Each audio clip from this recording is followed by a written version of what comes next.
Are you invested in BDCs for their massive dividends? You may want to hit the brakes. The Trump tariffs just flipped the outlook for business development companies, and most investors haven't realized the damage yet. In this video, I'll break down why BDCs are suddenly less attractive than I previously thought they were. I'll also discuss the massive shift in interest rate expectations. I'll discuss which BDCs are at serious risk of dividend cuts, and also share one of the BDCs that I'm still buying right now and I think is positioned to weather the current challenging environment. So if you appreciate deep dive investing analysis, I please ask you to do me just one favor. Please give this video a like and subscribe to my channel to get future content similar to this. Every week, I try to discuss my favorite dividend picks, my latest outlook on the market, especially for dividend stocks, and also share some of my top dividend investing strategies that help me at High Yield Investor to outperform the market over the long term through dividend investing. Thank you very much.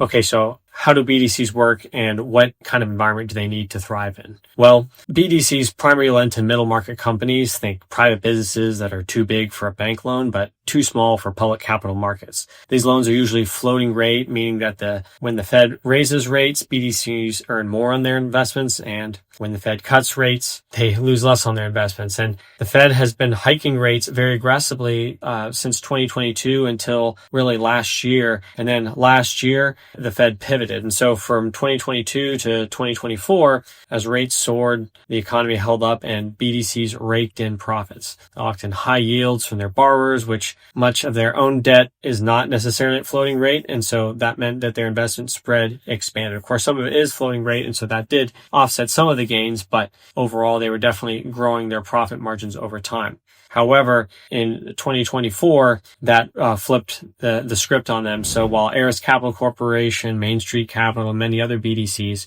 were seeing their dividends go up, their net investment income go up, and even their net asset value go up over the past several years, that script has changed in the past couple quarters, and you see BDC net investment income per share declining. For example, ARCC's declined pretty markedly in this past quarter, and many other BDCs saw that happen as well. However, now that environment has flipped on its head, you also now add to that the fact that Trump's new tariffs have increased recession risks. And so, according to some analysts like Goldman Sachs and Bank of America Corporation, they're thinking that there is a growing chance of a recession. In fact, now also the market is pricing in a greater than 50% chance of at least 4 rate cuts by the end of the year. And that's really bad news for BDCs because, as we just discussed, all those floating rate loans were seeing their income increase when the Fed was hiking rates to fight inflation. Now that inflation, at least not accounting for potential headwinds from the tariffs, inflation has been brought somewhat under control, and there's growing concern about a recession. The Fed is more likely now to cut rates, and that means that effect is going to reverse itself. We're going to see this net investment income come down. While at the same time, their debt being mostly fixed rate, in fact, long-term rates have remained fairly elevated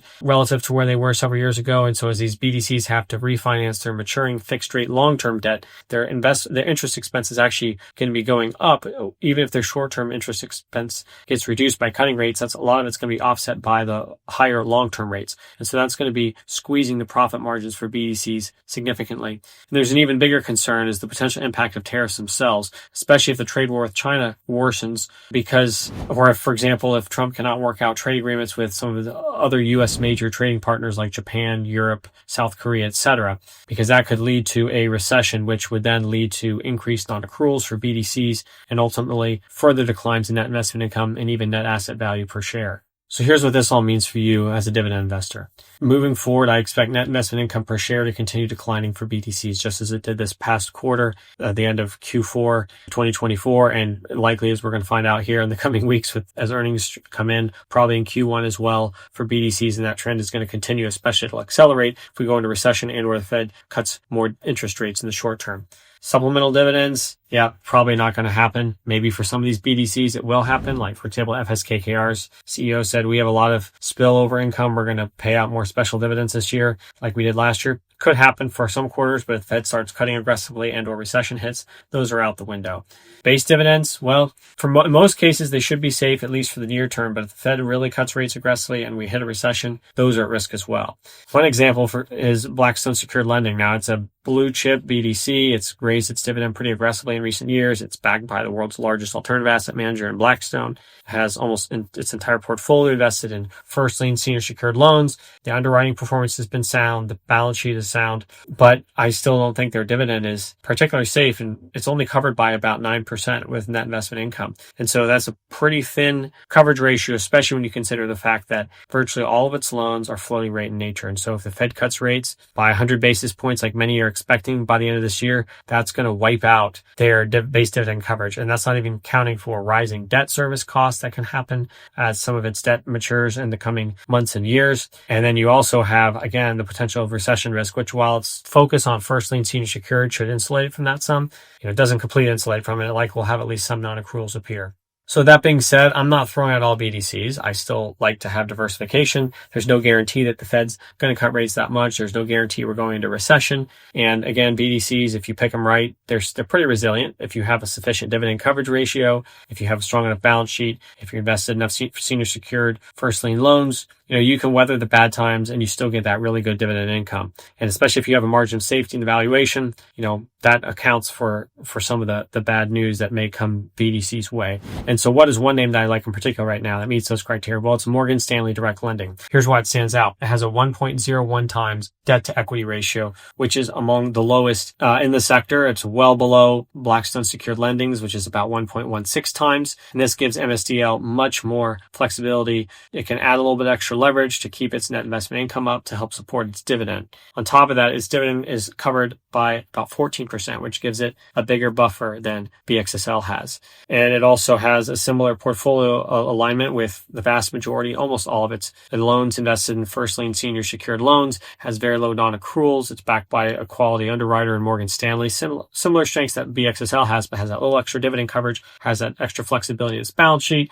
And on top of that, it has only one major maturity this year, and that's a much higher interest rate than what MSDL expects to be able to refinance it at. And so actually, that's going to be a tailwind for them that should help offset headwinds from the Fed potentially cutting rates later this year, rather than piling on additional headwinds, which is what BXSL is going to face. And so when you combine those factors, I feel much more confident in MSDL's base dividend being sustainable than, say, BXSL's. And again, it's had strong underwriting performance. Only 0.1% of its portfolio is rated a 4 on their internal risk scale, which is, considered to be risky. Has only 1.6% rated at a 3, which is the next risk level up. And so that means when you combine that with its very low non-accruals currently, it's unlikely, barring a major recession, to have a meaningful increase in its non-accruals for the foreseeable future.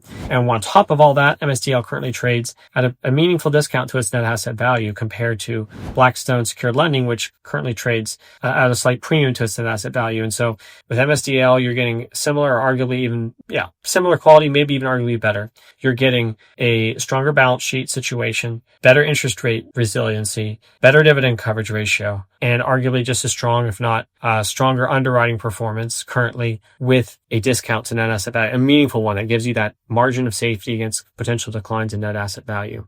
And so when you combine all that, I really do think that MSDL is one of the few BDCs that's worth buying right now.